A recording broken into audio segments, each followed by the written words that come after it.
네, 안녕하세요. 고명원입니다. 네, 오늘부터 언어 논리 피셋 심화 강의 시작할 거고요. 심화 강의 그 제목은 추론의 기술입니다. 저희 언어 논리 기본 강의 두 번째 시간에 했었던 내용에 이어서 사실 수업을 좀 진행을 할 거고요. 기본 강의 두 번째 시간에서 제가 이제 진행했었던 내용 을 잠깐 복습하고 추가적인 문제들을 풀이하면서 수업을 좀 진행할 계획입니다. 음, 어, 무엇보다 좀 중요한 거, 제가 사실 이건 이제 기본 강의 2에서도 강조했고, 오늘 첫 번째 시간에 사실 많이 강조하려고 하는 것은 일종의 논리 퍼즐 문제를 풀이하는 데 있어서, 그러니까 논리 퍼즐 문제를 풀이하는 데 있어서 기본적으로 여러분들께서 갖추고 있어야 되는 능력, 어떤 점들을 좀 준비를 해야 하는가, 어떤 방식으로 접근해야 하고 어떤 것들을 준비해야 하는지에 대해서 좀 더 이야기를 해보는 시간을 가져볼 거고요. 그거 위주로 실제 기출 문제들을 보면서 그런 이야기들을 좀 진행할 계획입니다. 하나 좀 말씀드린다면 단지 그냥 문제를 많이 풀어냄으로써 뭔가 이제 감을 잡는다. 물론 감은 중요하긴 해요. 감이라고 하는 건 어떤 점에서 보면 논리적인 추론이 밑바탕이 되어 있는 어떤 점에서 보면 이제 그런 측면도 있으니까요. 그러니까 직관적인 판단 능력을 이제 기른다라는 건데 사실은 문제를 단지 그냥 그저 감으로 문제를 많이 푸는 것만으로는 사실 좀 부족합니다. 정확하게 왜 어떤 방식으로 풀어야 하는가에 대한 원리가 밑바탕이 되어야만 어, 어떤 점에서 보면 이제 직관에 의존해서 감으로 문제를 푼다라고 하더라도 사실 정확도를 충분히 높이기 위해서는 어느 정도 논리적인 밑바탕, 이론적인 밑바탕이 좀 필요하다라는 얘기예요. 제 전공이 사실 논리학에서 제 전공 자체가 그쪽에 다 있어서 이제 설명드리는 거다라고 그렇게 너는 네 전공이 그거니까 그렇게 설명하는 거지라고 만약에 얘기하신다면 저도 뭐 할 말은 없습니다만 실제로 그런 측면이 있다라는 거고요. 논리적인 어떤 논리 이론이라든지 이런 이론들에 대해서 숙지하지 않은 상태로 문제를 풀이한다라는 건 시간이 되게 오래 걸릴 뿐더러 시간이 오래 걸리거나 정답률이 되게 떨어지거나 아니면 그냥 아예 버려야 하거나 이런 문제가 사실 발생할 수 있다라는 겁니다. 가끔씩 문제 내는 게 아니라 항상 나오는 문제인데 그런 방식으로 뭐 접근한다라는 게 어떤 점에서 좀 아쉬운 일이니까요. 자, 우선 논리 퍼즐의 해부학, 논리 퍼즐이라고 사실 말씀드리긴 했는데 전반적인 논리 추론 문제들을 다 다룰 거고요. 논리 퍼즐이라고 보통 제가 얘기하는 거는 어떤 거냐면 퍼즐이라는 건 사실 그런 거예요. 되게 어떤 형식적인 구조, 논리 형식적인 구조에 의해서 여러분 되게 단순 형태의 어떤 그런 문제들인데 근데 이 논리 퍼즐 문제들을 접근하기 위해서는 영역 논증 자체가 무엇인지에 대한 이해가 좀 필요하다라는 겁니다. 사실 기본 과정 두 번째 시간에 설명드리긴 했지만 오늘 그거 이제 간단하게 다시 복습하면서 수업 진행할 거고요. 그 전에 먼저 연습 문제 1번 먼저 풀어보도록 하겠습니다. 풀이할 수 있는 시간은 먼저 2분 정도 드리도록 할게요. 네.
네, 같이 한번 보도록 하겠습니다. 언어 논리 과목에 있어서 언어 주로 이해, 독해하고 관련되어 있는 파트고요. 논리라고 하는 영역에서 중심적으로 다루는 건 논리 추론, 비판, 이런 능력을 사실 다룹니다. 여기에서 이제 연습 문제 1에서 이렇게 물어보고 있어요. 다음 글에서 추론할 수 없는 것은 추론이라는 거에 뭐냐라고 만약 이제 말씀드린다면 이거 뭐 지금 제가 이거 설명드리는 건 사실 어떤 거냐면 우리가 어떤 제시문을 독해한다, 그 내용을 이해한다라는 건요. 글 속에 나타난 명시적인 형태의 정보. 명시적이다라는 건 본문에 나와 있는 정보예요. 본문에 그대로 적혀 있는 내용, 그것을 근거로 또 다른 명시적인 형태의 정보를 판단하는 걸 뜻합니다. 그래서 이해 문제, 언어 이해 문제하고 관련해서 가장 나오는 발문 구조, 그러니까 언어 문제, 언어 파트 쪽에서 가장 발문 구조 자주 나오는 게 이런 거죠. 윗글의 내용과 일치하는 것은 혹은 일치하지 않는 것은, 이런 물어보는 게 뭐 윗글을 토대로 알 수 있는 것은, 알 수 없는 것은 이렇게 물어보는 경우도 있는데 일치부합 문제라고 부르는 게 사실 그런 거예요. 명시적인 정보를 근거로, 제시문에 나와 있는 명시적인 정보를 근거로 선택지에 있는 명시적인 형태의 정보, 이것이 옳은지 그른지를 판단하는 것, 이게 언어 이해라고 볼 수 있습니다. 그러면 논리 추론이라는 건 뭐냐? 추론, 추리라고 하는 건 뭐냐면요. 일단은 어떤 명시적인 정보가 주어져요. 제시문 속에요.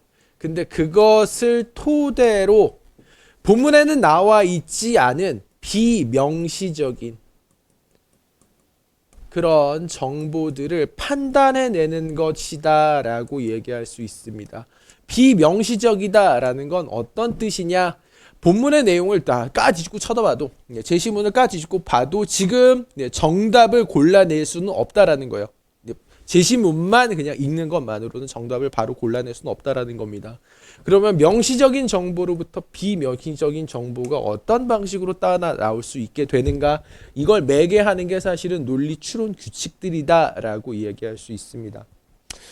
하지만 모든 논리 추론 문제들, 그러니까 피셋 언어 논리에서 논리 영역 문제들이 모두 다 논리 규칙을 전부 다 되게 복잡한 논리 규칙들을 전부 다 알아야만 풀 수 있는 것들은 아니에요. 되게 단순한 형태의 논리 규칙을 아는 것만으로도 사실 좀 충분합니다. 실제로 어떤 점을 살펴본다면 논리 규칙들이라고 하는 것도 되게 단순한 직관들을 구체화하는 과정, 얘를 예화하는 과정에서 여러 가지로 확장되는 거거든요. 사실은 논리 규칙의 중심을 들여다본다라고 얘기해 본다면 논리 규칙에 있어서 가장 코어가 되는 어떤 그런 요소들은 우리가 가지고 있는 아주 단순한 형태의 직관들인 경우가 많아요. 그거에 근거해서 되게 여러 가지 형태의 논리 규칙이 나오게 되는데, 그렇기 때문에 사실은 논리학을 따로 배우지 않아도 논리 문제는 풀 수 있다라고 얘기하는 게 사실 그것 때문이기도 해요. 이거는 입문 과정에서 한번 설명드렸고 기본 과정에서 한번 설명드리긴 했는데, 근데 그런 규칙들을 잘 숙지하고 있으면 있을수록 문제풀이 시간은 조금 더 빨라진다라는 거 계속해서 사실 말씀드리고 있어요. 하지만 지금 여기에서는 그런 식의 논리 규칙을 모른다라는 상태에서 제시문을 한번 읽고 문제를 풀어보자라는 겁니다. 한번 읽어볼게요. 우주는 물체와 허공으로 구성된다. 물체와 허공 이외에는 어떠한 것도 존재한다라고 생각할 수 없다. 우주에는 물체와 허공이 있고요. 물체와 허공 외에 다른 건 없다. 우리가 허공이라고 부르는 것이 없다면 그러면 물체가 존재할 곳이 없다. 움직일 수 있는 공간도 없을 것이다. 허공을 제외하면 비물질적인 것은 존재하지 않는다. 허공은 물체의 영향을 주지도 받지도 않는다. 다만 물체가 자신을 통과해서 움직이도록 허락한다. 물질적인 존재만이 물질적인 존재에 영향을 줄 수 있다라고 지금 되어 있네요. 전에 언어 이해 파트 설명하면서 기본과정 1 설명하면서 혹은 입문과정 설명하면서요. 올해는 지금 올해 요 수업을 제가 진행하면서 우리가 어떤 문장을 이해한다라고 할 때의 이해 방식에는 두 가지가 있다라는 얘기를 계속해서 드렸을 거예요. 우리가 어떤 문장을 읽고 그걸 이해한다라는 건요, 그 문장, 특정한 문장을 가지고 어떤 이미지라는 건 경험적인 거예요. 예, 경험적인 겁니다. 기본적으로 우리가 경험을 통해서 맞다 틀리다를 판단할 수 있는 것들을 가리켜요. 우리가 눈으로 볼 수 있다라고 하는 것들, 혹은 우리가 감각할 수 있다라고 하는 것들, 우리가 경험할 수 있다라고 하는 것들, 그것들이 사실 이미지입니다. 문장을 이미지로 환원한다. 이런 방식으로 어떤 글을 읽으면서 내가 알고 있는 거하고 연결짓는 거, 어떤 방식으로 읽는 거라고 하죠? 이거? 네, 배경 지식을 의존해서 읽는 거라고 하죠. 네, 이러한 방식의 이해가 하나 있어요. 글을 읽을 때는요. 네, 제시문을 읽으면서 내가 알고 있는 배경 지식을 활성화시키는 거, 이런 방식으로 접근할 수도 있습니다. 배경 지식이 많은 사람들은 그래서 유리하긴 해요. 그런데 피셋 언어 논리 문제의 경우는 배경 지식이 많은 사람들이 높은 정답률을 항상 가져가는 건 아니에요. 그건 뭐냐면 사실은 배경 지식 없어도 글을 정확하게 읽어낼 수 있는 어떤 그런 메커니즘이 존재하기 때문입니다. 문장 이해의 두 번째 방식은요, 문장을 조금 더 쉬운 형태의 문장, 단순하고 직관적인 형태의 문장으로 환원하는 거예요. 수학으로 친다면 되게 복잡한 수식이 있을 때 얘를 인수분해하는 것도 어떤 점에서 보면 되게 쉬운 문장으로의 환원이라고 할 수 있고요. 제가 언어 이해 파트 쪽에서 이제 설명드렸던 되게 복잡한 형태의 문장이 있으면 세 개의 단어 골라라. 누가 무엇을 뭐뭐라고 본다. 무엇에 따라 뭐가 달라진다. 또는 뭐란 뭐 할 때 뭐 하는 것이다. 이런 형태로 바꾸는 것도 문장을 이해할 때 쓸 수 있는 전략 중에 하나예요. 쉬운 형태로 바꾸는 거. 복잡한 형태의 문장 구조가 있다고 하더라도 형식적으로 누가 무엇을 뭐라고 하는 건 세 개의 단어를 골라냄으로써 그 글 속에서 표현하고자 하는 바를 어느 정도는 이해할 수 있다라는 겁니다. 네. 이해라는 게 꼭 얘만을 수반하는 건 아니에요. 우리가 어떤 이미지를 떠올린다고 해서 우리가 어떤 이미지를 반드시 캐치한다고 해서 그걸 꼭 이해했다라고 할 수 있는 것만은 아니다라는 소리입니다. 이 말은. 됐어요? 네. 이 이미지, 우리가 실제로 경험하지 않은 것에 대한 문장을 읽는다고 하더라도 그 문장 내부에 존재하는 어떤 문법적인 구조, 논리적인 구조를 파악함으로써 우리는 뭔가를 추론할 수 있다. 제가 지금 말씀드리는 게 바로 이것 때문에 그래요. 자, 첫 문장 한번 볼까요? 우주는 물체와 허공으로 구성된다. 네. 이거 보면서 머리가 멍해지는 경험을 하셨다라고 한다면 그럴 수도 있다라고 봐요. 물체는 뭐고 허공은 뭐냐. 보통은 이런 식의 문장을 만약에 딱 본다. 그리고 앞에 만약에 선생이 있다. 이런 것들을 설명해 줄 수 있는 어떤 사람이 있다라고 하면 이 문장에 대해서 이런 식의 질문이 가능할 겁니다. 여기서 말하는 물체는 대체 뭐고 허공은 대체 뭐요? 라고 아마 물어보실 수도 있을 거예요. 네, 아마 그러실 겁니다. 물체 허공 위에 어떤 것도 존재한다라고 할 수 없고 허공이라 하는 것이 없다면 물체가 존재할 곳은 없고 움직일 수 있는 공간도 없을 것이다. 여기서 말하는 공간이라는 게 대체 뭘 의미하는 거요? 우리가 알고 있는, 흔히 알고 있는, 내가 알고 있는 그 공간을 말하는 겁니까? 라고 질문할 수도 있을 거예요. 그런데 말이죠. 제가 지금 아까 전에 말씀드렸던 거하고 연관지어서 이 제시문을 접근해 본다라고 하면 이 제시문에서는요. 허공이 무엇인지, 허공에 해당하는 사례가 무엇이고 물체에 해당하는 대상들이 무엇인지 거기에 대해서 전혀 몰라도 이 문제는 풀어요. 네, 풀 수 있다라는 겁니다. 그냥 논리적인 형식에 의해서. 다른 거 다 갖다 버리고 그냥 얘가 가지고 있는 이 문장들의 논리적인 구조만 파악한다면 이 문장이 취하고 있는 논리 구조만 파악함으로써 여기에서 물어보고자 하는 물어보고 있는 추론할 수 없는 것 혹은 추론할 수 있는 것 이런 것들을 골라낼 수 있다라는 겁니다. 실제로 얘가 의미하는 바가 과연 뭐냐 이걸 몰라도요. 그런 이미지를 떠올리지 못한다고 하더라도요. 논리적인 형식, 논리 구조가 가지고 있는 명시적인 정보로부터 비명시적인 정보를 읽어낸다라고 할 때 이것을 매개하는 논리 규칙이 사실은 바로 그러한 기능을 할 수 있게끔 그러한 판단을 내릴 수 있게끔 도와준다라는 거예요. 그래서 우주가 물체와 허공으로 구성된다. 그리고 물체 허공 위에는 어떤 것도 없다. 온 우주에는 물체가 있고요. 허공이 있다라는 얘기예요. 그리고 허공이 없다면 만약 이것이 존재하지 않는다면 물체는 존재할 수가 없다. 그리고 물체는 움직일 수도 없다라고 얘기를 하네요. 그리고 허공을 제외하면 비물질적인 것은 존재하지 않는다. 이 말은 뭘까요? 허공은 비물질적이다라는 얘기겠네요. 허공은 물체에 영향을 주지도 않고 받지도 않는다. 다만 물체가 자신을 통해서 움직이도록 허락할 뿐이다. 이 내용을 지금 대서술하는 것 같아요. 허공이 있기 때문에 물체가 움직일 수 있다. 허공이 없다면 물체가 움직일 수 없다. 그리고 물질적인 존재만이 물질적인 존재에 영향을 줄 수 있다. 요 내용들을 지금 본문에 나와 있는 내용들을 그래서 정리해보면 기본 과정 두 번째 시간에 배웠었던 어떤 명제 기호화의 방식으로 얘기를 해본다면 얘를 이런 방식으로 설명할 수 있다는 겁니다. 세계는 물체 또는 허공만이 존재한다. 만약에 허공이 없다면 물체는 존재할 수도 없고 물체가 움직일 공간도 아마 없을 거다라고 얘기한다라는 거예요. 네. 공간이 뭐냐? 물체가 대체 어디에 해당하는 거냐? 물체가 대체 무엇을 의미하는 거냐? 알면 좋겠죠. 네, 근데 몰라도 상관없다라는 소리입니다. 이 구조만 파악할 수 있다면요. 그래서 허공을 제외하면 비물질적인 것은 존재하지 않는다. 허공은 비물질적이고요. 비물질적인 것이 있다라고 하면 그것은 허공이다. 라고 얘기를 합니다. 허공은 물체에 영향을 주지 않고요. 그리고 물질적인 존재만이 물질적인 존재에 영향을 줄 수 있다. 이 말은 뭐냐면 필요 조건을 가리키는 표현이에요. 어떤 것이 물질적인 존재가 아니다라고 한다면 물질적인 존재에 영향을 끼칠 수 없다라는 얘기하고 있습니다. 두 번째 단락으로 넘어가 볼까요? 영혼은 아주 미세한 입자들로 구성되어 있다. 미세한 입자들에 의해서 영혼이 만들어진다라는 거예요. 자, 몸의 나머지 구조들과 다 조화를 이룰 수 있다라는 겁니다. 입자들로 영혼이 구성되기 때문에 몸과 조화를 이룬다. 뭐가요? 영혼이요. 그래서 감각의 주요한 원인은 영혼에 있다라고 얘기를 합니다. 이 말은 뭘까요? 영혼이 있기 때문에 감각이 생겨난다라고 볼 수 있다라는 거예요. 그 내용들을 지금 그래서 이렇게 바꿔준 겁니다.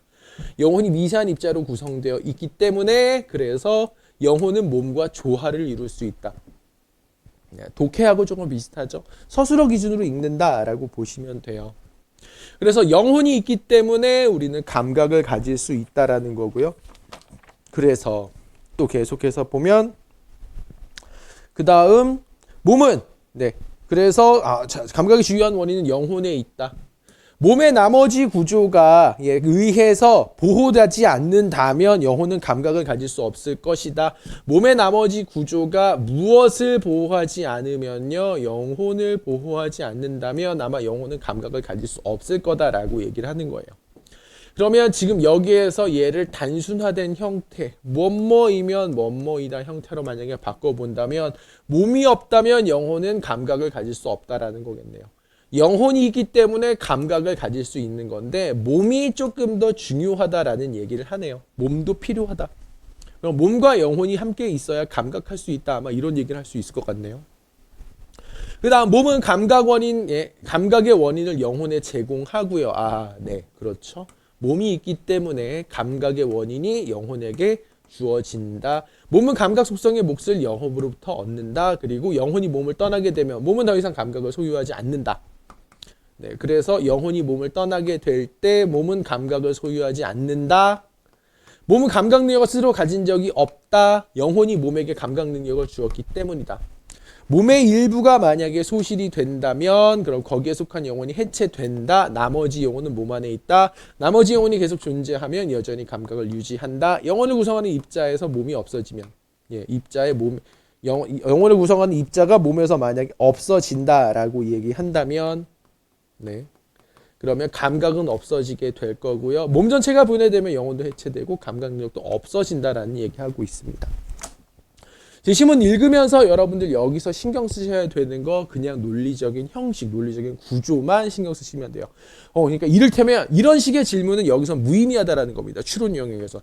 여기에서 말하는 영혼이 우리가 알고 있는 영혼인가요? 기독교에서 얘기하는 영혼인가요? 동양 사상에서 얘기하는 영혼인가요? 상관없어요. 지금 여기서 아무 상관없습니다. 그냥 아무 상관없는 얘기예요. 그냥 논리 구조만 보시면 돼요. 그거에만 의존해서 문제를 낼 겁니다. 구체적으로 여기서 영어는 무엇을 의미한다? 그것보다는요, 예, 그런 건 지금 여기서 하나도 중요하지 않아요. 여기서 사용된 표현들 중에서 여러분들이 특히나 지금 여기에서 여러분들이 기억해 주셔야 되는 것들은 뭐뭐가 아이고, 네. 이렇게 굵게 나갔을까요?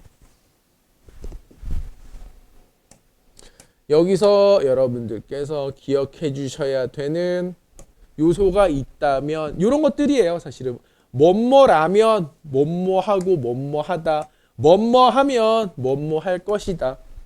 그리고 나서 뭐뭐만이 뭐뭐하다, 뭐뭐이기 때문에 어떤 일이 생긴다, 원인은 영혼에 있다니까 영혼 때문에 감각이 생긴다. 이런 요소들을 기억하시는 게 집중하시면 돼요. 사실은 이런 식의 표현들, 즉 논리적인 구조를 나타내는 표현들이 있어요. 제가 많이 강조드렸던 요소들입니다. 뭐뭐이면 뭐뭐이다, 무엇에 따라 뭐가 달라진다, 뭐가 중요하다, 무엇은 어디에 중요하다라는 표현.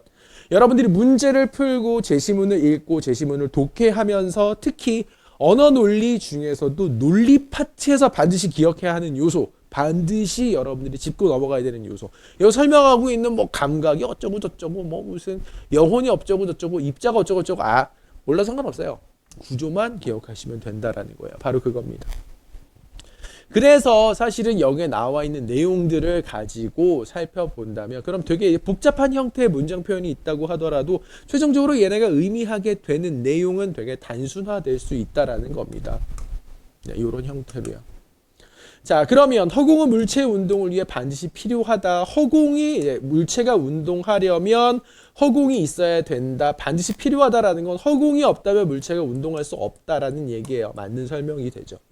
감각을 얻으려면 영혼과 몸 모두가 필요하다. 어느 하나라도 없으면 감각이 생길 수 없다라는 얘기하고 있잖아요. 몸이 감각의 원인을 지금 아이고, 네. 깜짝이야. 왜 이런 일이 생겼죠? 네. 몸이 없다면 영혼은 감각을 가질 수 없고요. 영혼이 몸을 떠나면 몸은 감각을 소유하지 않고요. 그러면 알 수 있는 거, 모두가 필요하겠다. 맞겠죠. 근데 얘가 이상한 거예요. 영혼은 비물질적인 존재다. 근데 이거는 어디서부터? 허공은 비물질적이고요. 그 다음에 허공을 제외한 비물질적인 것은 존재하지 않는다. 비물질적인 것이라면 어떤 것이? 그렇다면 그것은 허공이다라는 얘기했기 때문에 사실 여기서 이미 나가리인 겁니다. 그래서 몸에게 감각 능력을 제공한다.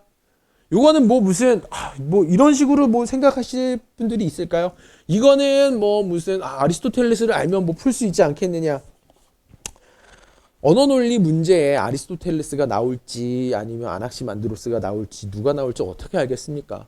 예, 새로운 현대 사상가가 쓴 글이 나올 수도 있을 텐데요. 그런 애들이 인용된다라고 하더라도 추론 영역으로 만약에 나온다고 하더라도요. 그 영역들, 그 제시문들은 결과적으로 제가 여기서 강조드렸던 이런 식의 표현들, 뭐뭐이며 뭐냐 하면 뭐 감각을 소유하지 않는다, 떠나면 뭐뭐하다, 이런 식의 논리적인 구조를 표현하는 문장들, 이걸 매개로만 표시될 수 있어요. 이걸 매개로만 표현될 수 있다라는 겁니다. 어떤 사상이든지 간에. 그리고 그거에 제일 좀 더 중요해요. 추론에 있어서. 이 내용들을, 이 부분들을 제대로 파악해 놓지 못하면 사실은 문제풀이에 있어서 계속해서 풀 때마다 막 되게 새로운 기분이 들 거고, 예. 뭔가 나중에는 스스로 약간 엉뚱한 발상을 하게 되는 문제가 생길 수도 있다라는 겁니다. 지금 이제 첫 번째 문제에 대해서 제가 설명드리면서 강조하라는 건 바로 그런 거예요. 어떤 문장이 의미하는 구체적인 이미지 같은 것들은 크게 중요치 않다. 논리추론 영역에서. 논리추론 영역에서 중요한 건 오히려 단어와 단어를 매개하고 있는 그런 표현들. 무엇에 따라 뭐가 달라진다. 무슨 일이 생기면 무슨 일이 생긴다. 논리적인 구조를 표현하는 그런 표현 방식들. 이걸 집중해 주셔야 된다라는 얘기입니다. 배경식은 하나도 중요치 않다. 네, 사실 그 말씀을 드리려는 거예요. 자, 그러면 왜 그것이 이제 제가 말씀드리려는 바로 그 배경식 같은 건 별로 중요치 않다라는 거, 뭐랑 관련된 거냐면 사실 이거랑 관련된 겁니다. 논증이라고 하는 건 전제 결론으로 이루어져 있는 말의 묶음이에요. 논증 사용하는 목적, 특정 주장이 참이라는 것을 정당화하는 거고요. 특정 주장이 참임을 믿는 것, 그것이 옳다는 걸 주장하기 위한 것이고, 전제는 특정 주장이 참임을 믿어야 하는 이유로서 제시가 된다라는 겁니다. 때문에라는 표현을 이용해서요. 논증 A, B 기본과정 2에서 설명드린 내용이긴 한데 안 들으신 분도 있을 수 있으니까 굳이 한번 다시 설명해 본다면 모든 인간은 동물이다. 모든 학생은 인간이다. 따라서 모든 학생은 동물이다. 대전제 소전제 결론. 모든 인간은 식물이다. 모든 학생은 인간이다. 따라서 모든 학생은 식물이다. 결론. 둘 다 똑같이 형식적으로 봤을 때는요 타당합니다. 그런데 같은 형식을 가지고 있다고 하더라도 논증 A는 올바르지만 B는 올바르진 못해요. 그 이유는 뭐냐면 얘가 사실은 거짓이기 때문에. 그렇기 때문에 우린 논증 A의 결론을 받아들이지만 논증 B의 결론을 받아들이기 어렵습니다. 네. 이게 사실은 이 두 가지를 이제 구분하는 게 뭐와 뭘 구분하는 거냐면요. 이 둘은 모두 다 타당한 논증이다. 반면에 얘는 건전하고 얘는 건전치 않다. 왜? 거짓인 전제가 포함되어 있기 때문에. 네, 그렇게 얘기를 하는 거예요. 그러면 타당성이라는 개념 자체가 상당히 좀 허무하지 않느냐? 왜냐하면 얘는 맞고 얘는 틀렸는데 타당성이라고 하는 건 얘하고 얘를 구분을 못 해주니까 무의미한 개념 아니냐? 가치 없는 개념 아니냐? 되게 쓸데기 없는 그냥 되게 현학적이고 쓸모없는 개념 아니냐라고 생각하실 수 있는데요. 네. 이거 마시는 소리가 되게 크게 나는 것 같네요. 좀 이따 끝나고 마실게요. 죄송합니다. 불쾌하셨다면 죄송합니다. 자, 타당성이라는 개념. 자, 여러분들이 어떤 보고서를 받아쥐고요. 그 보고서의 결론을 봤어요. 보고서의 결론을 보고 있는데 그 보고서의 내용이, 주장이, 보고서에 포함된 특정한 주장이 참인지 거짓인지 판단하기 위해서 그것이 참인지 거짓인지 판단하기 위해서 필요한 전제들, 필요한 전제들을 골라내는 과정을 한번 생각해 보자라는 겁니다. 어떤 주장을 뒷받침하는 전제들이, 어떤 주장을 뒷받침하는 근거들이 제시되었을 때 어떤 근거를 우선적으로 고려해야 되는지, 어떤 근거가 아주 크리티컬한 근거들인지 아닌지를 판별하는 기준, 그건 바로 타당성 개념을 통해서 구체화될 수 있어요. 직접적으로 그러니까 직접적으로 결론을 뒷받침할 수 없는 그런 문장들을 여기다가 지금 이를테면 모든 학생은 동물이다라는 어떤 그런 결론을 내기 위해서 여기다가 직접적으로 이 결론에 참을 지지하지 않는 전제들을 왕창 때려 넣을 수도 있어요. 네. 실제로 그런 게 가능하다라는 겁니다. 어떤 점을 살펴본다면 우리가 어떤 논증을 평가한다라고 했을 때 제일 중요한 거 두 가지 요소다라는 거예요. 논증의 구조상 논증이 타당한가, 즉 전제들이 결론을 잘 지지하고 있는가, 그리고 전제가 실제로 참인가, 두 가지 측면에서 평가를 해줘야 돼요. 만약에 타당성에 대한 평가를 하지 않는다라고 한다면, 타당성에 대한 평가를 하지 않고 전제들이 일단 모두 참인지 거짓인지 체크함으로써 결론을 평가할 수 있다라고 만약에 생각하신다면, 그럼 논증 평가가 되게 비효율적으로 진행될 수도 있다라는 겁니다. 실제로 결론의 참에 영향을 끼치지 못하는 그런 전제들까지 그것들을 막 살피느라 시간 아까운 시간 낭비가 돼버릴 수도 있다라는 거예요. 바로 그겁니다. 그래서 무슨 얘기냐? 현상의 원인, 논증. 자, 지금 그래서 타당성의 본질과 건전성 개념. 논증의 타당성이라고 하는 건 전제가 실제로 참인지 여부와는 사실 관련이 없어요. 전제가 참이라고 가정했을 때 결론이 참인지 아닌지 판단하는 것뿐입니다. 전제들이 실제로 참인지 아닌지는 타당성 평가의 기준이 아니고, 그리고 이 타당성이라고 하는 것은 전제가 참일 때 결론이 반드시 참이라는 그런 조건문의 본성을 지닌다라고 보시면 돼요.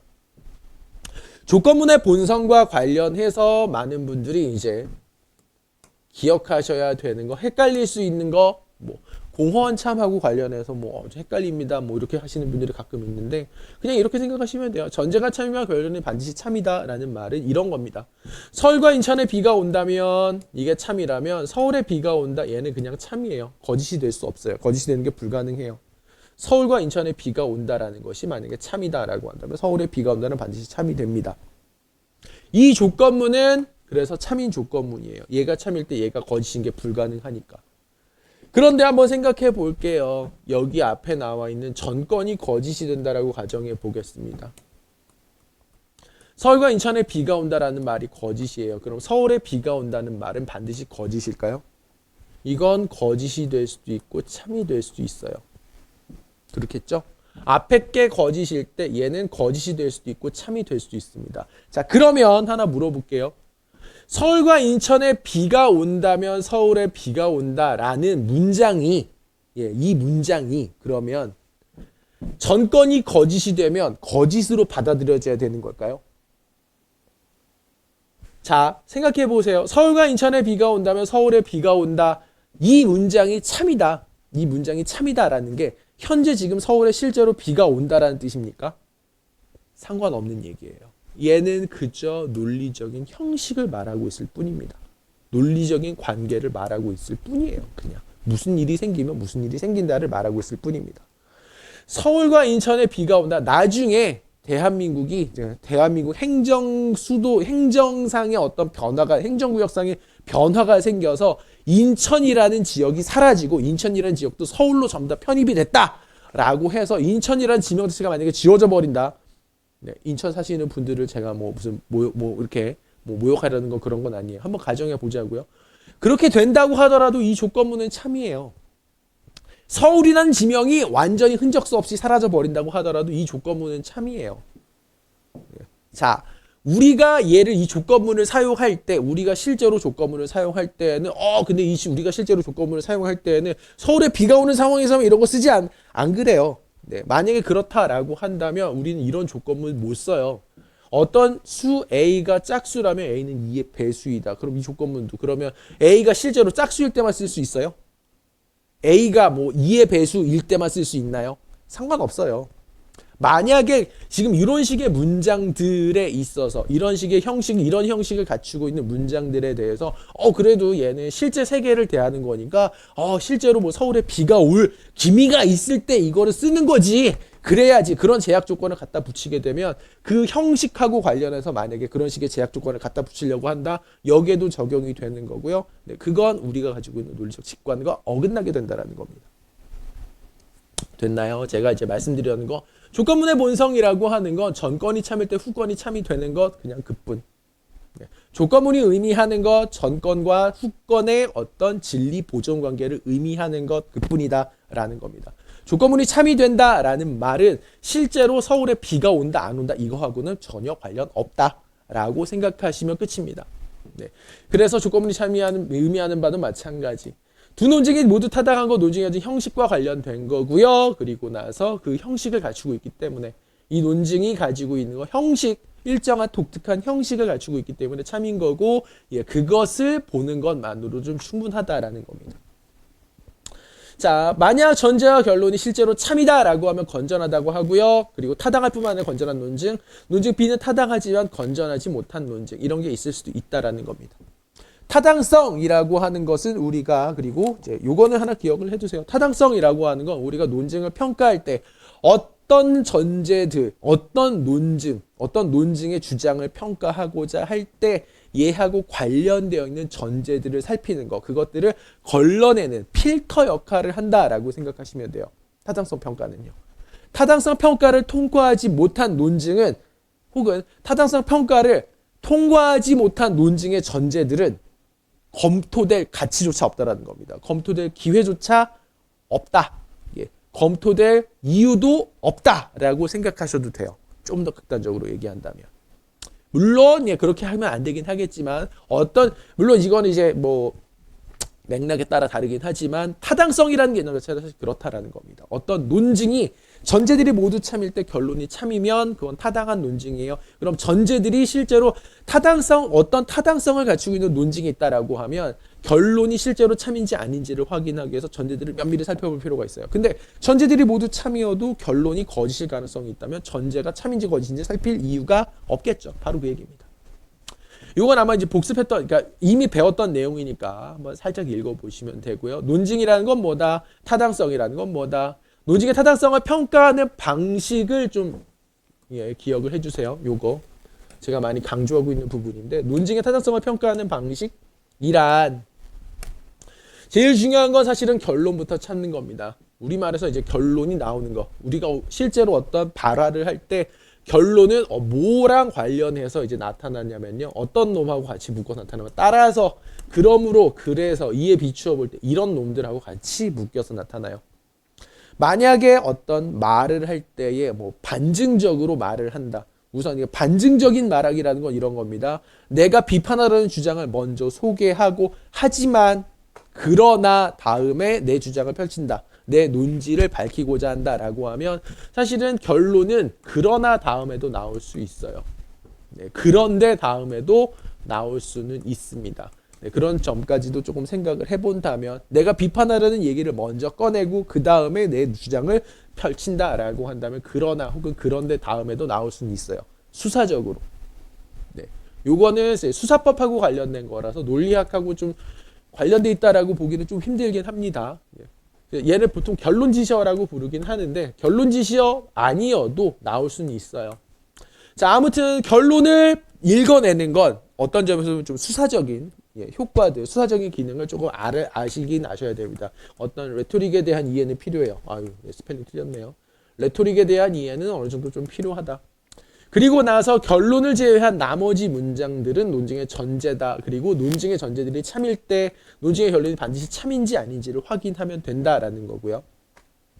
문제풀이 과정에서 논증의 타당성은 그럼 어떻게 평가될 수 있느냐? 요거 보시면 돼요. 문제에 나타난 선택지의 문장들이 곧 논증의 결론입니다.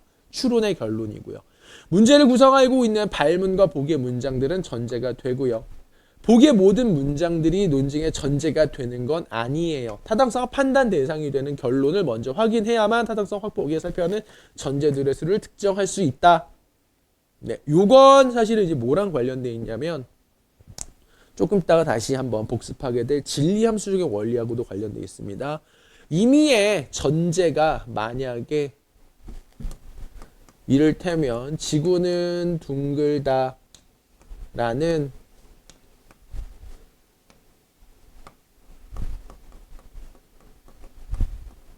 어떤 명제가 주어진다라고 해볼게요. 그럼 이것으로부터 따라 나올 수 있는 타당한 결론의 수는 몇 가지가 있을까요? 무수히 많다라는 겁니다. 기본적으로. 지구는 둥글다. 지구가 둥글거나 어떠하다라고 해서 이 뒤의 내용을 뭐뭐이거나 라는 형태로 만약에 내용을 덧붙인다면 얘가 참일 때 여기에서 나타나는 결론이 계속해서 참이 돼요. 진리함수 원리하고 사실 관련된 거긴 한데 그래서 요런 측면도 있고요. 그래서 사실은 요런 점들 때문에 그렇게 말씀드리는 거예요. 타당성을 확인하려면 우선적으로 결론이 무엇인지를 확인하셔야 됩니다. 네. 그래서 모든 문장들이 논증의 전제가 되는 것이 아니라 타당성 판단의 대상이 되는 결론을 먼저 확인하고 그리고 나서 살펴야 하는 전제들의 수를 특정해야 된다. 요걸 기억해 주시면 돼요. 그리고 논증을 구성하는 실제 문장들이 실제로 참인지 거짓인지 여부는 타당성 구성하는 데 영향을 끼치지 않고 문장이 가지고 있는 논리적인 형식에 주목하셔라 라는 겁니다. 논증 구성하는 자연언어 문장들 중에 엄격한 사용 기준 없이 사용 가능한 서술어도 있어요. 닮았다라는 서술어들 그런 애들도 있긴 한데 만약에 이러한 서술어들에 대해서 엄격한 사용 기준 한 패러그래프 내에서 엄격한 사용 기준이 사용되고 있다라고 한다면 아 얘는 뭔가 루즈한 건 아니고 실제로 되게 엄격하게 사용되고 있구나. 객관적인 의미로 사용되고 있구나. 객관적인 기능을 하고 있구나. 라고 해서 얘는 명제화 시킬 수 있습니다. 근데 그렇지 않은 경우는 명제화 시키면 좀 곤란하다. 이렇게 보시면 돼요. 연습 문제 2번 한번 풀어보도록 하겠습니다.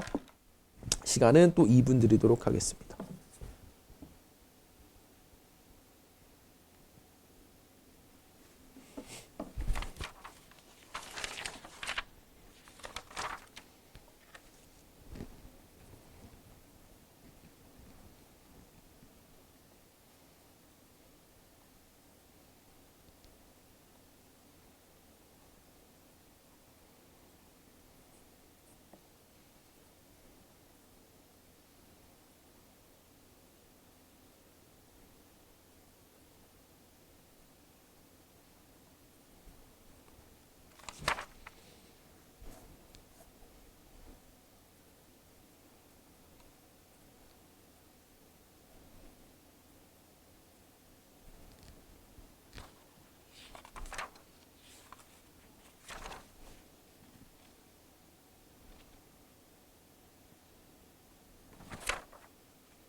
네, 한번 같이 보도록 하겠습니다. 다음 글에서 추론할 수 있는 것, 그러니까 지금 뭐냐면 이것도 마찬가지예요. 뭐 우주에 떠들던 물질이 지구에 떨어졌다, 어떤 물체가 만들어졌다. 이거 자체는 뭐 때문에 뭐뭐하다 그건 아니에요. 뭐뭐에 따라 뭐가 달라진다, 무엇뭐이며 뭐뭐이다 이걸 나타내지 않습니다. 광화문에 있는 이순신 장군상과 구별이 불가능하다. 이 경우 우리는 새로운 것이 창조되었다라고 생각하지 않아요. 즉 구별 불가능한 물질이 우연히 만들어진다라고 하면 창조됐다고 생각하지 않아요. 그런데 실제 이순신 장군은 창조된 것이라고 생각해요. 왜? 제작자가 있었기 때문이다. 그러면 지금 첫 번째 단락에서 우리가 기억할 만한 가치가 있는 건 바로 이겁니다. 때문에 라는 표현하고 관련해서 제작자가 있다면 우리는 어떤 대상에 제작자가 있다면 그것을 창조된 것이라고 생각한다. 이렇게 논리적인 구조, 논리적인 형식, 조건문 한번 읽어내 볼 수 있다라는 겁니다. 두 번째 문장도 볼까요? 지금 두 번째 달라. 기한 형태를 가진 콘크리트 덩어리를 생각해보자. 이것과 관련해서 두 가지 생각을 할 수 있어요.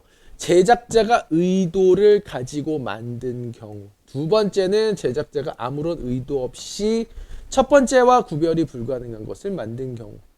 첫 번째 경우에서 제작자는 새로운 것을 창조했다라는 거예요. 그래서 의도를 가지고 만들면 창조다. 그런데 아무런 의도 없이 만들었다라고 하면 그것은 창조가 아니다라는 거예요. 왜냐하면 지구에 떨어져 우연히 만들어진 물체가 창조된 것이 아닌 것처럼 무엇인가 창조하려면 그것을 만들고자 하는 제작자의 의도가 있어야 하기 때문이다라고 얘기를 합니다. 새로운 것을 만들고자 하는 제작자의 창조 의도가 필요하다라고 얘기를 하는 거예요. 창조되었다라고 말하기 위해선 창조 의도가 필요하다, 필요 조건이다라는 얘기죠. 그러면 요걸 위해서 얘가 필요하다. 얘가 없다면 창조되었다라고 말할 수 없다라는 얘기예요. 그러면 지금 앞에 나왔던 내용, 우리는 어떤 대상이 창조된 것이라고 할 때에 그것을 근거로 삼는 것, 제작자가 있다라는 건데, 근데 단지 제작자가 있다라고 해서 충분한 건 아니다라는 거예요. 제작자가 어때야 된다? 의도를 가지고 있어야 된다. 창조 의도가 있어야 된다. 근데 이제 세 번째 단락 보면 창조 의도만 있다고 해서 무언가 창조되는 건 아니에요. 가령 어떤 사람이 나뭇가지를 재료로 독창적인 와인 거치대를 만들 의도를 가졌어요. 어떤 의도, 나뭇가지를 재료로 한 와인 거치대. 근데 이 사람은 나뭇가지 위치만 바꾸어서 와인병 하나를 얹어놨다라고 해보겠습니다. 우리는 새로운 와인 거치대를 만들고 창조 의도가 있었으면 인정하지만 새로운 것을 창조했다라고 생각하진 않아요. 즉 창조 의도가 있었음에도 불구하고 창조하지 못하는 경우, 창조가 아닌 경우가 있다라는 겁니다. 이 사람은 나뭇가지를 전혀 변형시키지 않았기 때문에 창조가 아니다. 그러면 마찬가지로 누군가 창조 의도를 가지고 변기를 예술작품이라고 전시한다면 예술작품일 수는 있어도 창조된 것은 아니다. 그럼 지금 여기에서 논리적인 형식 구조로만 놓고 볼게요. 조건문을 한번 만들어 봅시다. 그러면 어떤 것이 창조되었다라고 말을 하려면 뭐가 일단 필요한가요? 첫 번째로 필요한 거는 창조 의도가 있어야 돼요. 그 다음에 또 뭐가 있어야 되나요? 실제로 어떤 대상을 변형시켜야 된다라는 겁니다. 둘 중에 하나 어느 것이라도 없다면 그것은 창조라고 부를 수 없다. 지금 이제 대우 명제를 얘기한다면 의도가 없거나 변형시키지 않았다면 창조가 아니다 라는 얘기하고 있다라는 소리입니다. 그래서 의도는 가지고 있지만 변형을 시키지 않은 뭐가 있다라고 얘기를 하나요? 의도는 있고 뭔가를 만들어내는 의도 하지만 변형을 시키지 않은 뭐가 있다. 예술작품은 가능하다라는 얘기하고 있는 거예요. 네. 본문에 나와 있는 내용을 그래서 지금 간단하게 정리해보면 그냥 이렇게 정리될 수 있다라는 겁니다. 창조된 것이다 라고 한다면 지금 여기 제가 엔드 표시 이렇게 했는데 얘는 이거예요. 네. 예술작품이면서 창조되지 않은 게 있을 수 있다는 겁니다. 왜냐하면 변형시키지 않았기 때문에. 그러면 살펴본다면 지금 본문 내용을 되게 복잡하게 생각하시거나 그럴 수도 있을 텐데 그러실 이유가 전혀 없다라는 말씀을 계속해서 드리는 겁니다. 본문 내용을 복잡하게 여기서 물질은 뭘 의미하고 그거를 설명을 드려야 될까요? 뭐 찾아보시면 될 거예요. 뭐 기본적인 철학사에 있어서 주된 어떤 그 이슈 중에 하나가 이제 물질 정신이니까요. 예, 물질과 정신의 관계, 무엇이 좀 더 본질적인가, 뭐 이런 식의 내용 뭐 알아두시면 이런 거 문제 풀이하는 데 있어서도 뭐 물질이라는 개념, 아까 전에 했던 영혼, 허공, 뭐 그런 식의 차원에서도 뭐 얘기해 볼 수 있을 겁니다. 창조란 무엇이냐에 대한 여러 가지 관점, 배경 지식 같은 거 만약에 있다라고 하면 도움이 될지도 모르겠어요. 근데 거기에서 그런 배경 지식이 만약에 도움이 되려고 한다면 사실은 누가 무슨 주장을 했다. 네, 누구의 관점이 널리 알려져 있는, 널리 어떤 많은 사람들에게 의해서 받아들여지고 있는 어떤 지배적인 이론은 어떤 거다. 그게 아니라 여기서 여러분들이 보셔야 되는 거는 이러한 구조로 환원되도록 만들어주는 표현들이 있다라는 겁니다. 무엇을 위해서 뭐가 필요하다. 뭐가 되려면 뭐 해야 된다. 우리는 무엇을 뭐라고 생각한다. 뭐이기 때문이다 같은 표현들. 그 부분에 주의하셔야 된다라는 겁니다. 그 부분들을 중심으로 내용을 정리하셔야 된다라는 거예요. 추론이라고 하는 건 그래서 사실은 내용 이해와 일치부합 문제하고 그런 점에서 결이 조금 달라요. 근데 사실은 제가 일치부합, 그러니까 논리적인 독해, 제 수업 기본과정 1은 사실 논리적 독해에 대한 건데 독해를 할 때도 논리 구조에 대한 이해가 있으면 훨씬 내용 분석이 빨라지고요. 정확한 판단을 내릴 수도 있습니다. 그런 점에서는 상당히 두루두루 써먹을 만한 중요한 기술이에요. 그래서 선지 1번 보면 예술작품은 창조 의도를 동반하지 않는 동반합니다. 가질 수 있어요. 네, 이거 틀린 말이고요. 제작자의 창조 의도가 반영된 것은 창조된 것이다. 그래서 얘는 창조의 필요 조건이에요. 즉 뭐냐면 창조 의도, 창조물이 되기 위해선, 창조가 되기 위해서는 창조 의도가 있어야 돼요. 근데 이 말은 뭐냐? 창조 의도가 없을 때에 그것을 창조라고 부를 수 없다라는 얘기를 하는 겁니다. 필요 조건이라는 개념은요, 뭐 필요 조건, 필수 조건, 저는 이렇게 얘기를 해요. 필요 조건이라는 개념을 뭐라고 이해하시느냐? necessary condition이 뭐냐라고 만약에 물어본다면 필요 조건, 충분 조건 여러분들이 뭐 수학 시간에 이런 거 배울 때 그러니까 이거를 뭐 필요 조건 뒤집으면 충분 조건이 되고 이런 식으로 이제 생각하셔서 뭔가 이것 때문에 충분 조건, 필요 조건을 되게 헷갈리게 생각하시는 경우도 종종 있는데 필요 조건은요. 대체되는 표현으로 생각을 해본다면 필요 조건이라고 하는 건 필수 조건이고요. 얘가 가지고 있는 만약에 구체적인 의미를 고려해서 조금 더 표현을 바꿔본다면 얘는 이렇게 생각하시면 돼요. 최소한의 조건. 즉 창조 의도가 만약에 없다. 이것마저 없다. 최소한 이건 있어야 되는 거예요. 이게 없으면 창조라고 할 수도 없다. 근데 최소한의 조건을 충족했다고 해서 최소한의 조건을 충족했다고 해서 무조건 창조가 될 수 있는 건 아니죠. 그게 바로 필요 조건이다라는 거예요. 그래서 얘를 뭐 뒤집어서 대우 관계에 놓이게 되면 이제 충분 조건에 대한 얘기가 달라지는 거죠. 창조는 창조 의도를 갖기 위한 충분 조건이다. 네. 여러분들이 이거 뭐 수학 전공하실 거 아니면은 저는 이런 식으로 뭐 레토릭을 뭔가 표현을 바꿔서 얘기하는 거는 의미는 없다라고 생각합니다. 실제로 여기 피셋 문제를 푸는데 그런 식으로 뭐 표현을 뒤집어서 내는 경우는 많이 못 봤어요. 구조상으로 놓고 보면 뭐 한 번은 나올 법도 하긴 한데 그냥 일단은 얘를 이런 식으로 일단 기억을 해주시는 게 전 좋을 것 같습니다. 레토릭하고 관련된 거는 이제 귀납을 이제 설명할 때 요거 이제 심화 과정 후반부 나머지 4차 시, 5차 시, 6차 시 때 조금 더 자세하게 설명하도록 하겠습니다.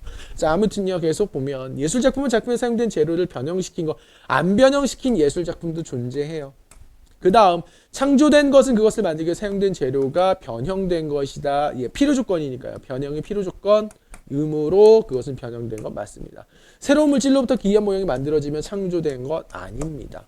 그래서 여기에서도 뭐 본문의 내용을 뭐 이해를 하고 본문 내용을 이해한다라고 여기서의 이해는요. 추론 영역에 있어서 본문 내용의 이해는 논리적인 형식 이걸 빠르게 파악해내는 것 그게 이해의 조건이다라고 생각하시면 되겠습니다. 자, 그런데 이러한 명제의 의미 파악을 효율적으로 진행하기 위해서 필요한 게 사실 뭐냐? 제가 항상 강조 드리는 거 이거예요. 네. 네, 이건 제가 쓴 게 아닌 것 같네요. 네. 그래서 문장의 명제 기호와 논리학, 네, 은 우리가 일상적으로 사용하는 언어를 자연 언어라고 부르고요. 근데 이 자연 언어, 우리가 사용하고 있는 자연 언어는 사실은 이 자연 언어를 가지고 계속해서 뭔가 어떤 그 논리적인 구조를 파악하는 거, 타당성이 가지고 있는지 아닌지를 판단하려고 하는 게 은근히 조금 피곤한 일입니다. 사실은 힘들어요, 은근히. 조금은 비효율적이에요.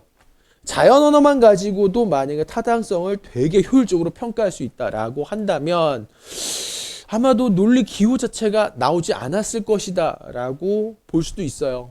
인공 언어니까요. 어떤 점에서 논리 기호라고 하는 건 좀 인공적인 어떤 언어고요.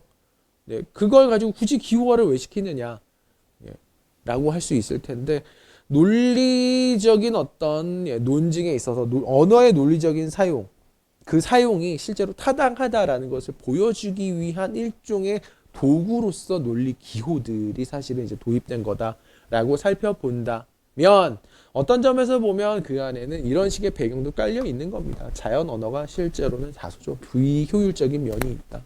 직관적으로, 그러니까 명징하게 딱 봤을 때 아, 이거 지금 타당한 논증이다 아니다라를 판단하는데 약간의 어려움이 있을 수 있다라는 거예요. 그래서 명제들, 논증을 구성하고 있는 혹은 추론을 구성하고 있는 명제를, 각각의 명제 하나를 기본 단위로서 기호하는 명제 논리가 주어진 문장들 사이의 논리적인 관계, 논리적인 형식을 파악하는 데 있어서 아주 좀 유용하다라는 겁니다. 그래서 문장들 속에 표현된 명제에 대한 판단이 우선적인데요. 여기서 이제 명제란 우선 참이나 거짓이 될 수 있는 문장이다. 뭐 명제를 정의하는 방식은 되게 다양하게 나올 수 있어요. 뭐 객관적으로 참 거짓을 따질 수 있는 문장이다. 혹은 참 거짓을 판단할 수 있는 문장이다. 네, 진리치를 갖는 문장이다. 네, 객관적으로 참 또는 거짓이어야 된다라는 설명을 할 수 있을 텐데, 여기에는 좀 이제 반례 같은 게 좀 나올 수 있어서 실제로는 이제 명제와 비명제의 구분을 하는 게 조금은 애매한 면도 있습니다. 이거는 좀 더 나중에 설명할 수 있을 것 같은데, 참이나 거짓이 될 수 있다. 뭐 요것까지만 일단 기억하시면 돼요. 객관적으로 참 거짓을 판단할 수 있다 없다는 다소간의 약간의 어떤 그 반례에 직면할 수 있기 때문에, 과학 철학 쪽에서는 보통 명제 요거를 과학 철학 쪽에서 나오고 있는 나오는 얘기 중에 하나예요. 사실 명제라고 하는 거. 이를테면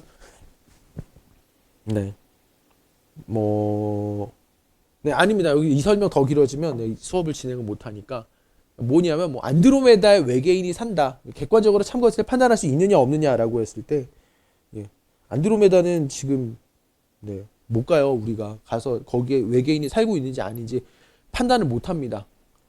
봤을 때는 안드로메다에 외계인이 산다라는 말은 명제일 것 같은데, 객관적으로 참 거짓을 판단할 수 있다라는 기준으로 놓고 얘기를 해본다면 사실은 불가능해요. 시간적으로. 그거 가능하다라고 말을 못합니다. 생각을 해본다면요. 현재 우리가 명제가 아니다, 그러니까 과거의 명제가 아닌, 그러니까 이를테면 이건 역사적으로 좀 달라질 수 있다라는 거예요. 어떤 점에서 보면 이것도 패러다임 모존적인 측면이 좀 있다, 뭐 이런 얘기인데, 일단은 그냥 갑자기 생각이 나서 참거짓이 될 수 있는 문장, 진리치를 가질 수 있는 문장, 그러면 명제다라고 좀 생각하시면 돼요. 이것까지만 기억하시면 되고, 이거랑 관련된 뭐 반례라든지 그런 설명 나중에 여러분들 뭐 기출문제 좀 풀이하다 보시면 보게 될 겁니다. 명제하고 관련된 내용을 아마 보게 될 테니까요. 설명은 여기까지만. 참과 거짓 등의 표현을 진리값, 트루스 밸류라고 불러요. 진리치라고 부르기도 하고요. 진리값이라고 부릅니다. 그래서 진리값을 가질 수 있는 문장, 명제가 될 수 없는 문장, 참 거짓 판단할 수 있는 대상이 아니고, 타당한 논증은 전제들이 참일 때 결론이 반드시 참이 되고, 만약 우리가 논증을 타당 검토하려 한다면 논증에 사용된 문장들 명제 형태로 분석할 수 있어야 된다라는 겁니다. 근데 이때 명제가 되기 위한 최소한의 조건은 뭐냐면 주어와 서술어 한 쌍의 결합이에요. 이건 벗어나지 않습니다. 주어 서술어 한 쌍의 결합, 이 한 쌍의 결합하고 관련해서는 제가 논리적인 독해 수업할 때도 많이 강조했었던 거예요. 주어 서술의 결합에 의해서만 참 거짓이란 진리값이 발생한다. 물론 사실은 얘가 진리값이 발생하기 위한 조건에는 주어 서술어 결합만 원래 있지는 않아요. 얘하고 사실 뭐가 연결이 돼야 된다, 뭐 모델이 될 수 있고요. 이것이 지시하는 것이 어떤 특정한 이미지다, 모델이다, 뭐 이런 식으로 넘어갈 수 있는데 그냥 여기까지만 그냥 생각해도 크게 저는 무방하다고 봅니다. 아무튼 근데 한국어에서는 주어가 생각할 가능성이 있으므로 이에 주의하면서 명제들을 읽어내자. 자, 요거랑 관련해서 좀 강조 드리려는 거 뭐냐면 명제만이 기호화의 대상이다. 기호로서 표시된 것은 모두 참거시 될 수 있는 명제여야 한다. 즉 주어와 서술어가 결합되어 있는 문장에만 그럴 수 있는 문장에만 명제 기호를 할당해야 된다라는 겁니다. 이 말은 무슨 소린고 하니 여러분들 중에 사실 이런 분들이 이제는 없으실 것 같은데 그냥 갑, 을 뭐 이런 식으로 나오면 갑이 무엇을 한다, 을이 무엇을 한다에 대한 판단도 없이 그냥 갑, 을 있으면 그냥 무조건 여기다 갑 기호와 을 기호와 얘가 뭔가를 지시한다라고 생각하고 넘어가시는 분들이 있어요. 상관없어요. 지금 이건 지금 말씀드리는 건 어떤 갑이라는 기호를 내가 썼고 을이라는 기호를 썼다. 그래서 갑이면 을이다 라고 만약에 얘기한다면 얘네는요 이런 식으로 표시를 한다고 하더라도 갑이면 을이다 이렇게 표시가 돼 있다라고 하더라도 얘가 의미하는 건 갑이 무엇을 하면 을은 무엇을 한다여야 한다라는 소리예요.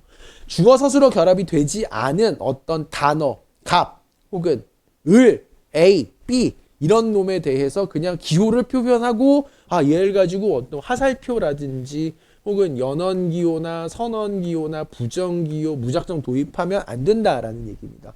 주어와 서술어 결합 형태를 봐야 되고요.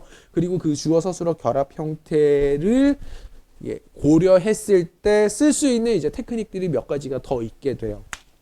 이 원리로부터 따라 나오는 퍼즐풀이 전략이 있습니다. 요건 이제 기본과정 2에서 잠깐 설명드리긴 했었는데 이제 표를 그릴 때 표를 그려서 논리 추론하기 그 다음에 표를 그리는 방식도 있고요. 또 주어 서술어 결합하고 일단 그게 좀 제일 중요하겠죠. 수로 논리 개념을 활용해서 이제 푸는 것도 물론 있긴 한데 여기에서는 우선 이것만 기억해 주시면 되겠습니다. 아무튼 명제 기호화해야 되는 대상, 결론 타당성을 검토하는데 기여할 수 있는 명제들이어야 된다.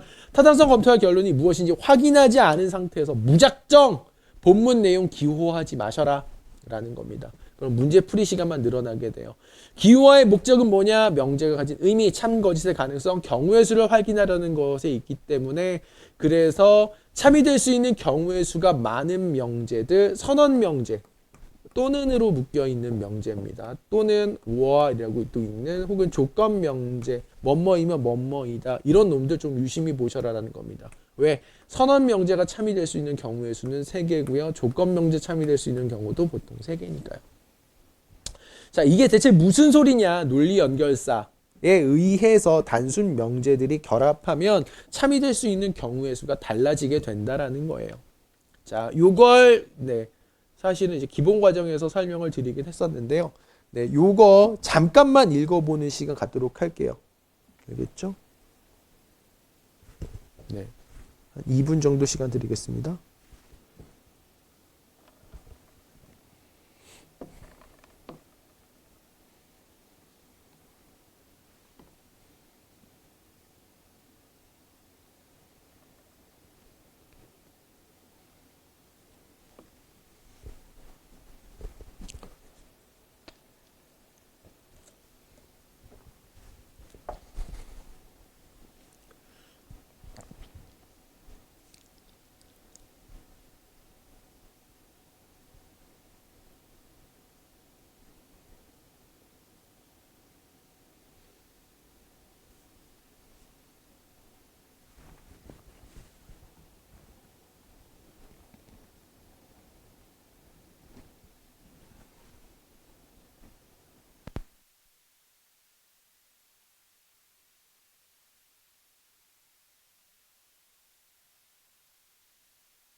자, 한번 보도록 하겠습니다. 자, 지금 여기서 제가 말씀드리는 건 뭐냐면 명제 기호와 우리가 읽고 있는 문장들은 모두 다 명제들로 환원이 될 수 있습니다. 예, 명제들로 변환이 가능해요. 명제. 어떤 것들은 가능하고 물론 어떤 것들은 안 되는 것도 물론 분명히 있긴 있습니다. 근데 결론과 관련해서 결론에 참이되는데 기여할 수 있는 어떤 그런 명제들, 그것들을 이제 전제라고 간주할 때 어떤 주어 서술어의 결합 형태가 가지고 있는 애들이 특정한 논리적인 의미를 지니기 위한 그 논리적인 의미를 지니기 위해서 무엇에 의해 결합되느냐? 논리 연결사에 의해서 결합되는 경우가 있다라는 거예요. 이 논리 연결사라고 하는 건 어떤 명제가 참이 되거나 거짓이 될 수 있는 경우의 수를 바꿔버릴 수 있어요. 일반적으로 어떤 하나의 명제, 주어 서술어의 결합 형태가 만약에 주어지게 된다면요, 그걸 보통 이제 단순 명제라고 불러요. 근데 그 논리, 여기서 말하는 논리 연결사라는 건, 자, 그래서 주어 서술어가 결합이 된다면 얘는 참이 되거나 거짓이 되거나, 참이 될 수 있는 경우의 수는 하나, 거짓이 될 수 있는 경우의 수가 하나가 돼요. 근데 논리 연결사들은요, 단순 명제들에 대해서 얘를 합성 명제로 바꿔주면서 얘가 참이 될 수 있는 경우의 수를 바꿔버릴 수 있다는 겁니다. 그래서 우리가 실제로 사용하는 문장들을 바로 이러한 단순 명제들의 조합으로 이루어진 합성 명제로 이제 분류해서 표현할 수 있다라는 걸 의미해요. 요거. 그래서 조합을 가능하게 해주는 연결사, 논리 연결사 총 4가지가 있게 된다라는 겁니다. 부정, 연원, 선언, 조건 4가지가 존재한다라는 거예요. 이거 말고 뭐 더 많은 거 없느냐? 뭐 무슨 뭐라고 해야 되죠? 이거 말고 뭐 다른 기호들 뭐 쌍조건문이라든지 뭐 무슨 뭐 종류를 그러니까 좀 뭐라고 해야 되죠? 종류는 더 많다. 누군가는 이렇게 얘기할지 모르겠는데 그냥 여기까지만 기억하셔도 돼요. 본질적인 건 요 4가지다라고 생각하시면 됩니다. 그 이상 뭐 알면 도움이 되긴 하겠죠. 도움이 되긴 할 텐데 그냥 일단은 뭐 이마저도 외우기 싫다고 하시는 분들이 많으시니까 요거까지만 해도 저는 그냥 될 것 같아요. 요거까지만 해도 그냥 보통은 풀어요. 네. 그렇게 말씀드리겠습니다. 아무튼 자, 부정 연결사 명제들의 본래 진리값을 변화시켜요. 이때 서술어가 부정된다. 그래서 비가 온다라는 명제 있으면요, 비가 오지 않는다. 피가 있어요. 그럼 여기에 부정기호 물결 표시입니다. 물결 표시를 해서 모순 명제를 만들어 주는 거예요. 요게 모순 기호입니다. 근데 여기 부정기호 2번 들어갔죠? 부정기호 2번 들어갔습니다. 그러면 얘는 지금 동치 표현인데요. 원래 긍정 명제하고 사실 똑같아진다라는 거예요. 요 기호 사용합니다. 뭐가 아니다라는 거예요. 그래서 비가 온다, 비가 오지 않는다. 자, 얘는 원래 명제가 비가 온다, 참일 때 부정기호가 붙으면 얘는 F가 되고요. 원래 명제가 거짓일 때 부정기호가 붙으면 참이 됩니다. 참이 되는 경우의 수는 사실 숫자가 달라지진 않았어요. 본래 의미가 달라진 거죠. 단 연언 기호 요렇게 했어요. 삿갓 모양으로 생겼습니다. 시온 모양으로 생겼어요. 연언 연결사 두 단순 명제가 모두 참이라는 것을 의미하도록 사용이 돼요. 연언 기호에 의해 결합된 합성 명제, 그것을 구성하고 있는 두 단순 명제가 모두 참일 때 참이 된다. 그리고 단순 명제 중 하나라도 거짓인 경우 연언 명제는 거짓이 된다. 그래서 연언 기호 어떻게 쓰느냐 요렇게 씁니다. P 그리고 Q 이렇게 써요.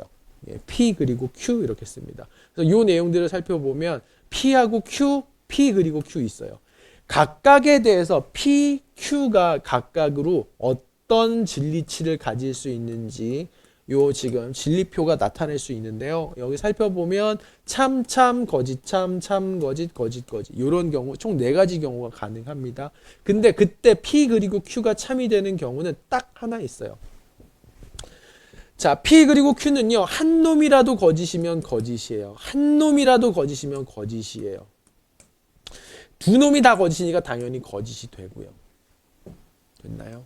그리고 지금 얘는요, 뭘 의미하는 거냐면 참 그리고 둘 다 참일 때 P 그리고 Q를 만약에 부정하게 된다면 요런 꼴로 변환이 된다라는 겁니다.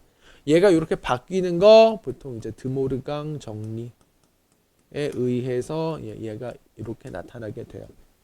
P가 참이면 그래서 보통 어떤 식으로 들어가게 되면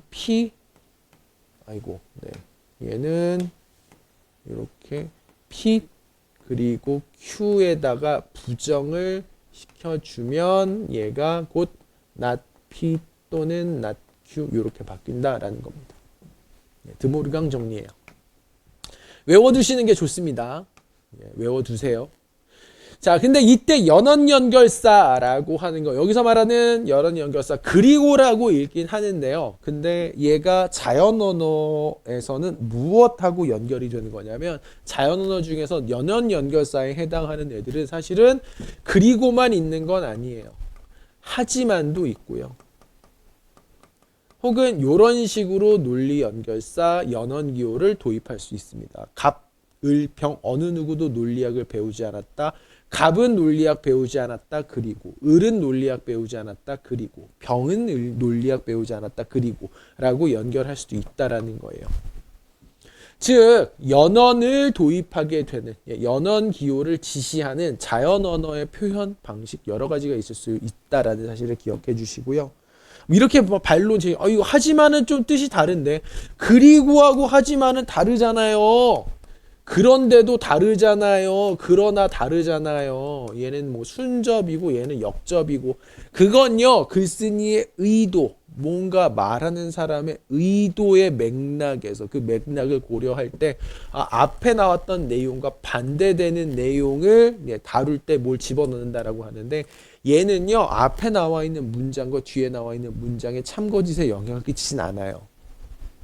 됐어요? 내용이 반대된다라고 보통 하는데 어떤 반대 의도로 뭔가 앞에 나와 있는 것과 상반된 뭔가 상충할 수 있는 것을 제시한다라는 그런 의도를 드러낼 때 쓰이긴 하는데 이거 자체로 앞에 문장이 참이고 그러면 뒤에 문장이 거짓이고 앞뒤로 나와 있는 명제의 진리치가 달라진다 그런 건 없다라는 소리입니다. 요게 일반적인 국어하고 좀 다른 거예요. 하지만이든 그러니까 지금 여기서 이렇게 생각하시면 돼요. A가 공부를 하고 B는 잠을 잤다. A는 공부를 했지만 B는 잠을 잤다. 둘은 똑같아요. 이 둘이 지시하는 상태는 동일하다라는 겁니다. 그것만 기억하시면 돼요. 이거를 표현을 바꿔버려도 돼요. A는 공부를 한다. 그리고 B는 잠을 잔다. A는 공부를 했다. 하지만 B는 잠을 잤다. A는 공부를 한다. 공부를 했다. 그러나 B는 잠을 잤다. 얘를 두 문장을 두 단순 명제 단순 문장을 그리고로 묶든 하지만으로 묶든 그러나로 묶든 그런대로 묶든지 간에 논리학에서는 동일하다라는 겁니다. 진리치에 영향을 끼치지 않는다. 이 표현 자체는요. 뭔가 이상하다라고 생각하신다. 이럴 수 있을 것 같아요. 뭔가 이상하다. 분명히 국어 시간에 배울 때 역접이라고 배웠는데 그건 뭐냐면 지금 얘가 대조를 이룬다. 대조를 시킬 때 그런 의도를 표현할 때 쓰는 거예요. 사실은. 그러나 하지만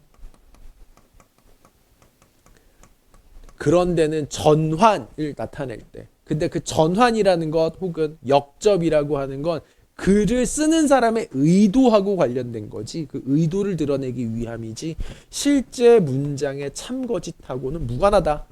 여기 하지만이 쓰였다고 해서 앞에 게 참 뒤에 게 거짓 이런 것을 뜻하지 않는다라는 거예요. 이렇게 생각하시면 되겠습니다. 그 다음 선언연결사 보도록 하겠습니다. 선언연결사 또는 이라고 해요. 디스정션이고요. 또는 이라고 읽고요. V 표시 이렇게 합니다. 선언연결사 두 단순 명제들 중 하나의 명제가 참이라는 것을 뜻해요. 그래서 선언기호에 결합된 합성 명제 그것을 구성하는 단순 명제들 중 최소한 하나가 참일 때 참이 된다라는 걸 표현합니다. 단순 명제 모두가 거짓이라면 선언 명제는 거짓이 되고요. P 또는 Q 이렇게 읽어요. 그래서 P, Q 두 가지 단순 명제가 있습니다. 참참, 거짓참, 참거짓, 거짓거짓 있을 때 또는으로 묶였어요. 오알로 묶였다라고도 합니다. 그러면 여기 참이 되는 경우 볼게요. 참이니까 참이죠. 둘 중에 하나가 참이니까 얘도 참이네요. 둘 중에 하나가 참이니까 얘도 참이네요. 둘 다 거짓이니까 거짓이네요. 즉 선언 명제에 의해서 선언 기호에 의해서 결합된 선언 연결사에 의해 결합된 선언 명제는 참이 되는 경우의 수가 몇 개? 3개. 정확하게 따지면 2의 n승 마이너스 1개. 요 n은 단순 명제수입니다. 합성 명제를 구성하고 있는 단순 명제수. 그래서 요거 볼까요? 인간의 실체는 정신적이거나 정신적이거나 물질적이다. 정신, 물질 뜻 몰라도 돼요. 인간의 실체는 정신적이다. 또는 인간의 실체는 물질적이다. 둘 중에 하나만 참으면 돼요. 둘 다 참을 수도 있을 거고요. 갑, 을, 병 중에서 숙제를 하지 않은 사람이 적어도 한 명은 있다. 얘가 의미하는 건 낮, 갑 또는 날, 을 또는 낮, 병 이렇게 사실 쓰는 겁니다. 이럴 때. 물론 지금 여기 갑, 을, 병이라고 썼다고 해서 지금 여기에 붙어있는 서술어를 지워버리면 안 돼요. 낮, 갑이라고 만약에 적어놨다 그러면 갑이 숙제를 안 한다라는 걸 뜻하게 된다라는 거예요. 낮, 갑은 갑이 숙제를 하지 않았다. 근데 갑을 병 중에 숙제를 하지 않은 사람이 적어도 한 명 있다라는 거 낮, 갑 또는 낮, 을 또는 낮, 병 요렇게 연결이 된다라는 거고요. 그럼 얘가 참이 될 수 있는 경우의 수는 총 몇 개일까요? 2의 3승계 마이너스 1 이렇게 해서 총 7개가 된다. 3명 다 안 했을 수도 있고요. 1명만 안 했을 수도 있고요. 2명 안 했을 수도 있다라는 겁니다. 근데 그 조합을 생각해보면 7가지가 존재하게 될 거다라는 사실 그런 얘기예요. 근데 이러니 저러니 다 떠나서 요게 선언기호에 의해서 결합된 합성 명제 참이 되는 경우에서 많다라고만 일단 기억하셔도 돼요. 얘가 의미하는 바는 뭐냐면요. 우리가 일상적으로 대할 수 있는 문장들 이런 식의 문장들을 만약에 일상에서 대한다. 얘가 참이 되는 경우의 수가 실제로 많다라는 거예요. 타당성 개념에 대해서 설명할 때 이런 설명 많이 들어보셨잖아요. 아까 전에 설명했고 전제들이 참일 때 결론이 반드시 참인 것은 이게 대체 뭔 소리야?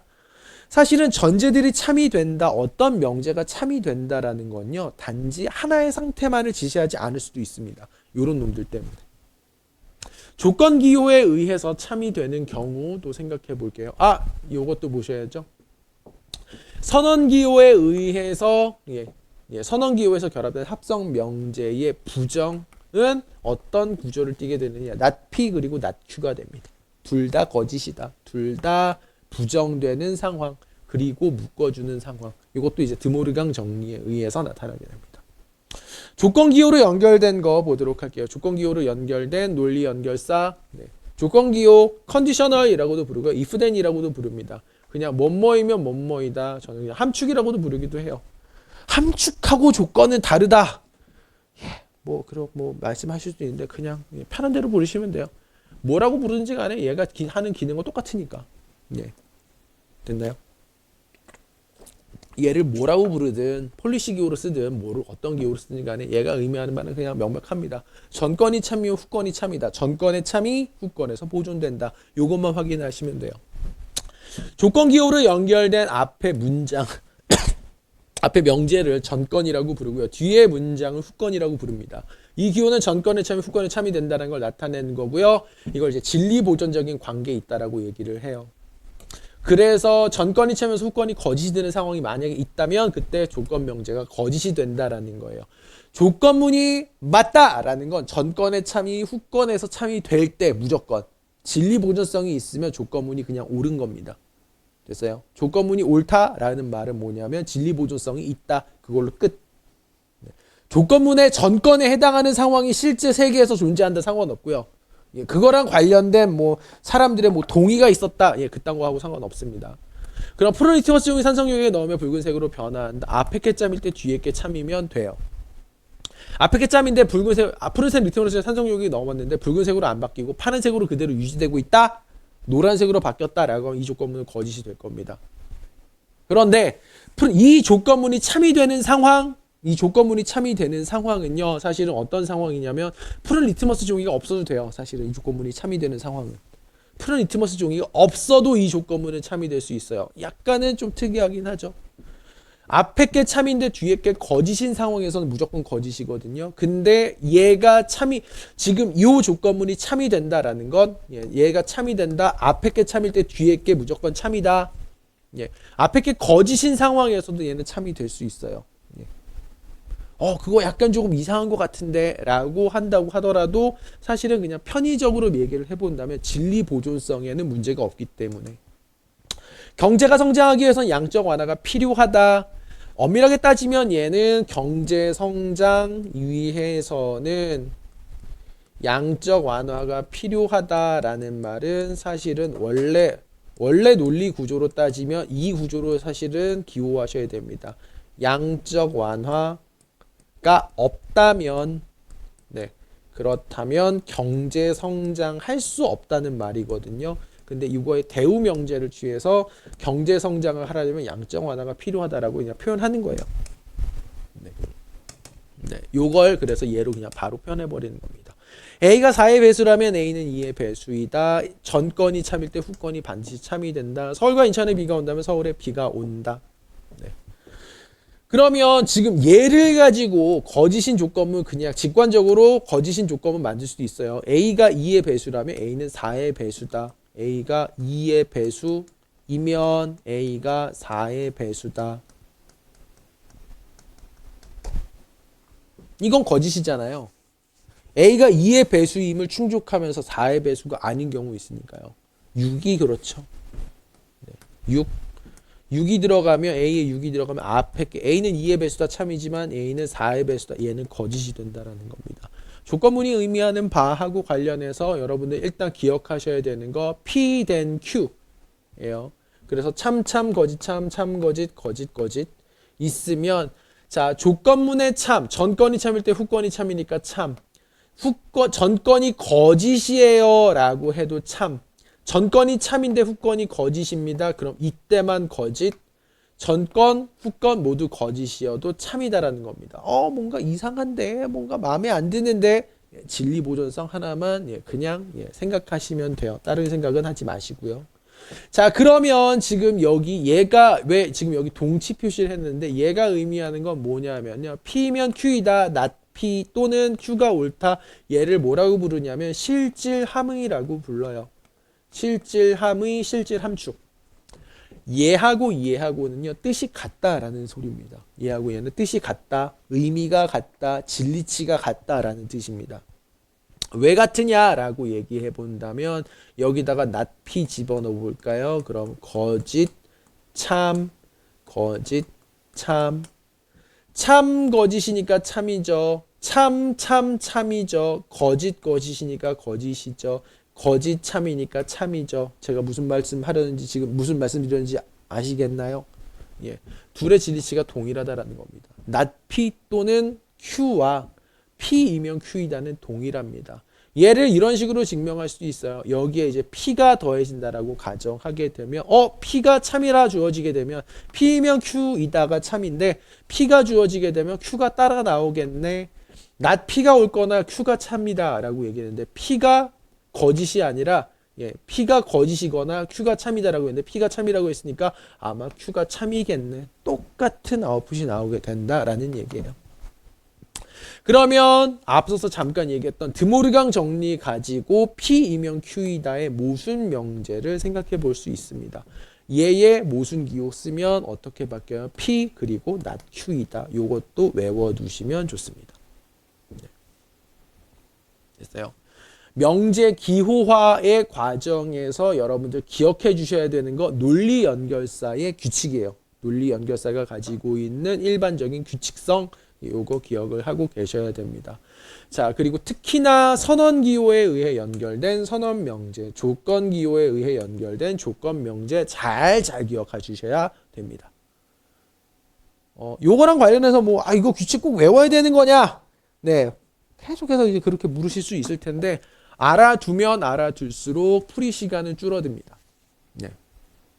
요거 외워두시면 풀이 시간 줄어듭니다. 확실히 줄어들 수 있으니까 한번 믿어보세요. 자, 그러면 연습 문제 3번. 잠깐 쉬었다가 풀어보도록 할까요? 잠깐 쉬었다가 풀어보도록 하겠습니다. 10분만 쉬겠습니다.